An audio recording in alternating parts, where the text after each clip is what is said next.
우리가 함께 나눌 말씀은 레위기 16장에서 20장까지의 말씀입니다. 이 5장에는 구체적으로 구별됨의 모습을 제시하고 있습니다. 16장에서는 속죄일에 대해서 말씀하시고 17장의 전반부는 제물에 대해, 후반부는 피를 먹지 말 것에 대해서, 이후에 이어지는 세 개의 장을 윤리라는 단어를 이용해 표현해보자면 18장은 성윤리에 대해서 말씀하시고 19장, 20장은 사회윤리에 대한 규례가 됩니다. 몇몇 신학자들이 11장에서 15장까지를 정결법이라고 칭한 것처럼 오늘 16장부터 20장으로 이어지는 이 부분을 성도의 성화라고 칭합니다. 성화라는 단어가 뭐죠? 성스러워지는 것을 의미합니다. 때문에 우리가 나누고 있는 레위기의 주제와 그리 멀지 않습니다.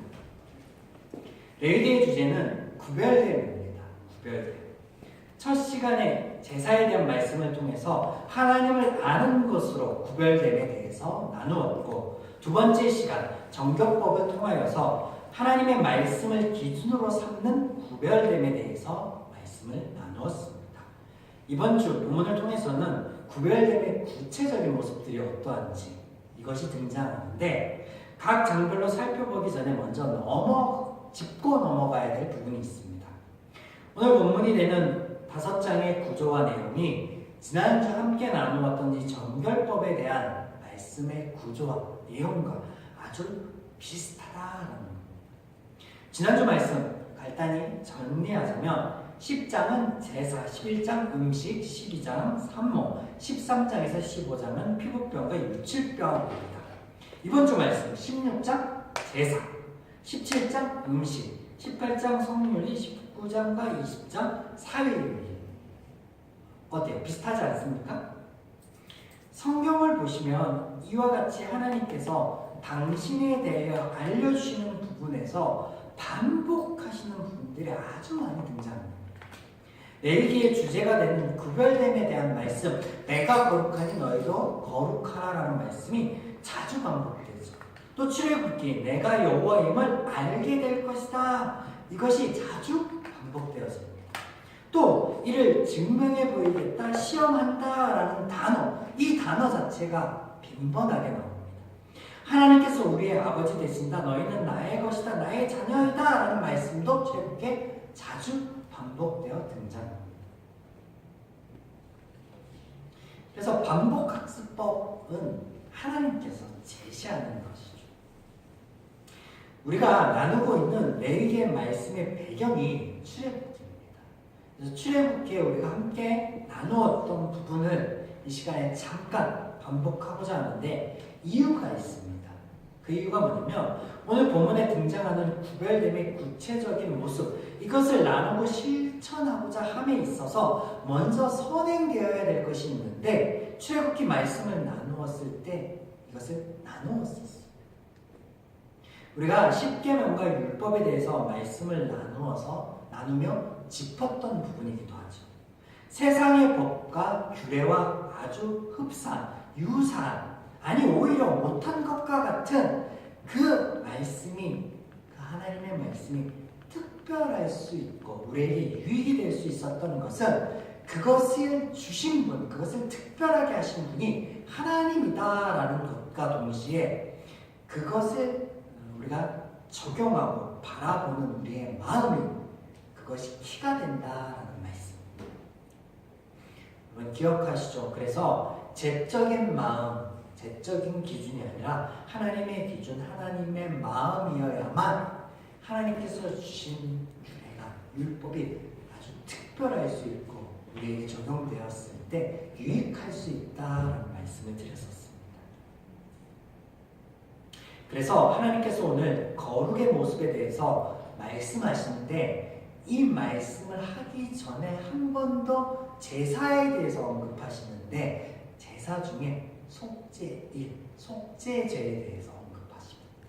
그게 같은 맥락에서 하나님께서 의도하신, 하나님의 부단히 의도가 깔려있는 구조, 성경적 구조가 되는 것이기 때문에 한 번 더 짚고 넘어갑니다. 자, 16장입니다. 16장 속죄일, 이 속죄 제사에 대해서 따로 하나님께서 이 1장부터 10장까지 제사에 대해서 또 제사법에 대해서 그리고 제사의 종류에 대해서 언급하셨음에도 불구하고 따로 16장에 제사에 대해서 언급하고 계십니다. 그것은 뭐예요? 우연일까요? 아닙니다. 다분히 하나님의 의도가 깔린 구조다라고 앞서 말씀을 드렸죠. 바로 하나님의 기준이어야 된다. 하나님의 마음의 정합을 두고 다음에 거룩의 모습에 대해서 구별됨의 구체적인 모습에 대해서 실천하고자 할 때 그 하나님의 기준으로 그것을 바라보고 들어야만 실천해야만 된다라고 하나님께서 말씀하시는 부분이죠. 1년에 한 번 이스라엘 전체를 위한 제사함의 제사를 드리는 날, 이 날이 속죄일입니다. 하나님께서 이 속죄일에 대해서 말씀하시면서 오늘 본문에 보시면 31절에 보시면 안식일 중에 안식일이다라는 표현을 하십니다.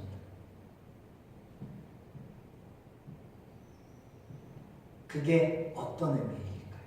우리가 안식일의 의미에 대해서 여러 번 짚고 넘어갔었죠. 안식일은 하나님의 일하심, 하나님의 공급하심, 그래서 하나님 안에 있는 자들의 누림이라는 것이 깔려있는 거죠. 근데 그 안식일 중에 안식일이라는 거예요. 그 안식일을 바라보았던 마음, 그 마음이 속죄일, 속죄 제사에 깔려있다는 거죠. 이후에 결론부 얘기를 하면서 이 부분을 다시 한번 얘기하겠습니다.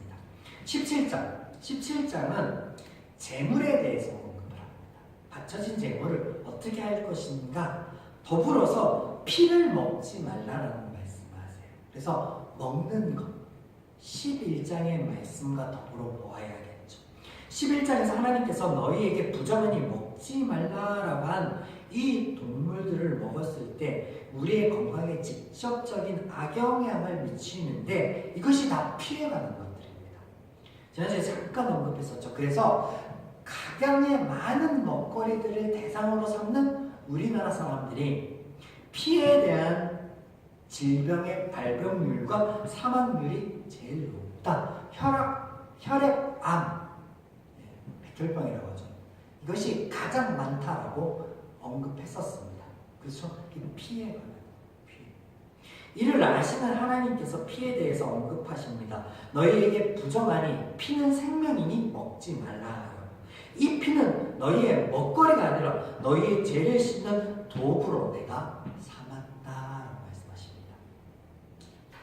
그래서 17장 11절과 12절을 다른 번역본으로 제가 한번 읽어드리겠습니다. 쉬운 성경 11절입니다. 몸의 생명은 피에 있기 때문이다. 또 나는 제단 위에서 너희의 죄를 씻는 데 쓰라고 피를 주었다. 피가 곧 생명이기 때문에 피로 죄를 씻을 수 있는 것이다. 그러므로 내가 이스라엘 백성에게 이렇게 말한다. 너희는 누구도 피를 먹지 말며 너희 가운데서 사는 외국인도 피를 먹지 마라. 그래서 피에 관해서 18장은 성윤리에 대해서 말씀하십니다. 18장 3절과 4절을 함께 보겠습니다. 3절 너희는 너희가 거주하는 애굽 땅의 풍속을 따르지 말며 내가 너희를 인도할 가나안 땅의 풍속과 규례도 행하지 말고 너희는 내 법도를 따르며 내 규례를 지켜 그대로 행하라. 나는 너희의 하나님 여호와이니라.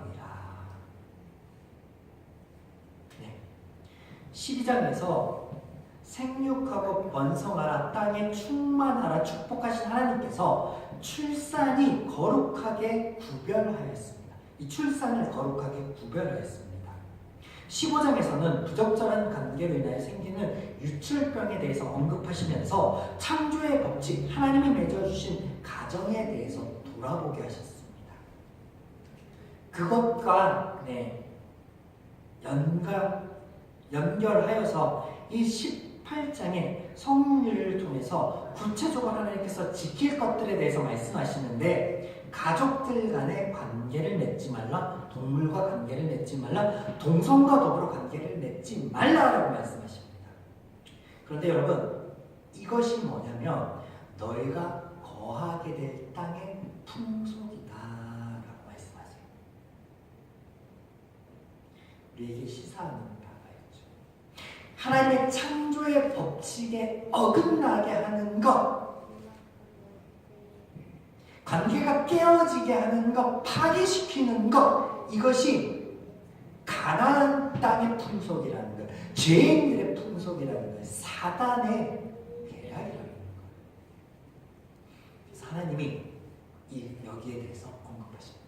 구별하라, 거룩하라, 너희는 하지 말라. 그래서 18장 성률에 대해서 말씀하시고, 19장과 20장은 사회윤리인데 19장에서는 36절이 핵심 구절이 되겠죠. 36절에 보면 공평한 정과 공평한 추와 공평한 해와 공평한 힘을 사용하라. 나는 너희를 인도하여 애굽 땅에서 나오게 한 너희의 하나님 여호와이니라. 그래서 공정함, 이 공평한 하나님의 기준, 하나님의 마음으로 너희가 사회에서 무릇 지킬 것들과 보호할 것들과 또 행해야 될 것들을 구분하여서 행하라는 거예요. 그래서 이것은 무슨 말이냐면 1등 시민이 되라는 거예요. 1등 시민. 그리스도인들이 누구보다도 준법 정신이 투철해야 되고 누구보다도 법을 잘 지키는 이들이어야 됩니다. 거기에 대해서 하나님께서 말씀하시는 거예요. 이것이 화평케 하는 길이다 말씀하십니다. 20장에서는요 특별히 죽여야 할 죄에 대해서 말씀하시는데, 율법에서 얘기하는 죽여야 될 죄는 16가지 정도로 규정하고 있습니다. 인신제사 드리는 자, 아버지나 어머니를 저주하고 아버지 어머니를 달려드는 자 죽여야 됩니다. 간통하는 자 죽여야 되고, 수간하는 자, 동물과 관계 맺는 자 죽여야 되고, 동성애자 다 죽여야 돼요. 그러면 하나님께서요 사람을 변화시킬 수 있으시지만 또 변화시킬 수 없기도 합니다. 앞뒤가 맞지 않는데 아이러니한데 그렇습니다. 하나님께서 변화시켜 주신다, 사람을 바꿔 주신다라는 것은 하나님의 주권적인 은혜에 대해서 말씀하시는 거겠죠. 두 번째로 하나님께서 바꾸지 못한다라는 것은 하나님이 우리를 인격적으로 대하기 때문에 우리의 마음과 생각을 하나님의 뜻 안에서 전적으로 그냥 180도 확 그냥 그렇게 뒤엎지 않는다는 거예요. 왜냐하면 인격적으로 대하시기 때문에 그렇다는 거죠. 그래서 하나님께서 이 16가지의 부정한 행동들에 대해서는 죽여라, 시사하는 바가 크죠. 여기에 대해서 사형제도에 대해서 찬반 토론할 때 우리 그리스도인들은 이 구절을 가지고 어떻게 해석해야 될까?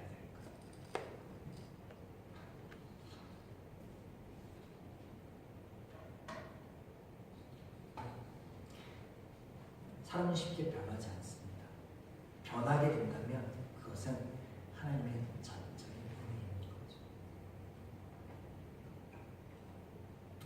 자, 레위기 16장 30절 말씀 함께 보겠습니다.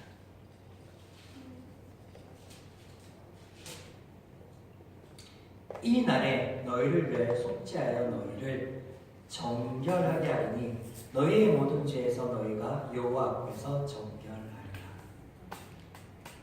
여러분, 속죄일, 속죄 제사가요 하나님을 여러분, 이 말씀이요 성경 전체의 하나님의 마음을, 하나님의 말씀을 대변하는 말씀입니다. 뭐냐면 하나님께서 우리에게 주시는 이 말씀이요 우리를 통제하거나 불편하게 하려고 하는 것이 아니다라는 거예요. 너희를 자유하게 하는 거다, 너희를 편하게 하는 거다, 너희를 변화하기 위한 거다, 너희를 고치기 위한 거다, 너희를 깨끗하게 하기 위한 거다, 너희를 거룩하게 하기 위한 거다, 너희를 구별되게 하기 위함이다라고 말씀하시는 거예요. 그래서 여러분, 이 속죄일에 대한 규례를 말씀하시면서 등장하는 아주 특별한 명소가 등장하는데 그게 8절에 등장하는 아사셀의 염소. 아사셀의 염소가 뭐죠? 이스라엘 백성들의 모든 죄를 짊어지고 광야로 떠나보내는 염소입니다. 바로 우리를 위해 이 땅에 오시고 죽으시고 우리 죄를 짊어질 어린 양 그리스도인 예수를 가리키는 구절이 되겠죠. 하나님은요 우리를 위한 우리의 아버지가 되십니다. 오늘 우리에게 너희는 나의 자녀이니 나의 말을 듣겠다 했으니 그리스도의 도를 따르겠다라고 모인 무리이니 내 말을 들을 때 세상의 풍속, 세상의 기준이 아닌 나의 마음, 나의 말씀의 기준 안에서 이러한 것들을 하렴 하고 말씀하십니다. 18장부터 17장부터 이어지는 말씀이죠. 그런데 우리가 꼭 잊지 말고 기억해야 될 것은 이 말씀이 우리를 통제하고 우리를 불편하게 하기 위함이 아니라 우리를 자유하게 하기 위해서 우리를 누리게 하기 위함이다라는 겁니다. 또한 우리가 생각해 볼 것은 동성애에 대해서 나왔죠. 하나님께서 동성애자를 죽여라라고까지 하였습니다. 그리고 그 동성애라는 것이 세상의 풍속이다, 죄인들의 풍속이다 라고 하십니다. 그렇죠. 하나님의 창조의 법칙하고는 전혀 다른 상반되는 모습이죠. 그런데요, 오늘날 우리가 알고 있는 이 땅이요, 우리가 살아가는 삶이요, 가난입니다. 그래서 우리가 동성애는 창조의 법칙에 어긋나 맞지 않아 라고 얘기하면요, 현대 대한민국 안에서도요 우리는 고지식한 사람이나 혹은 자유를 억압하는 몹쓸 사람들입니다. 네, 잊지 마십시오. 하나님의 말씀이요 우리를 자유하게 하고 평화하게 한다, 우리를 치유하게 한다라고 하셨던 말씀. 네, 우리가 잠시 그런 부딪힘과 어려움들이 있겠죠. 하나님 안에서 우리의 삶을 구별되게 나아갈 때 분명히 있을 겁니다. 그런데 새 첫 예배 우리가 다짐해 봅시다. 그것이 우리의 현실이 우리가 그렇게 맞이하는 어려움이 끝이 아니다, 전부가 아니다라는 것. 하나님 안에서 우리가 다짐하고 우리의 삶을, 우리의 모습, 우리의 언행을 구별되게 할 때 오히려 우리가 하나님이 주시는 은혜를 충만하게 누리게 될 것이다 라고 그렇게 인도해 주신 하나님 아버지 앞에 우리가 결단하는 시간 가지면 좋겠습니다. 그러한 우리의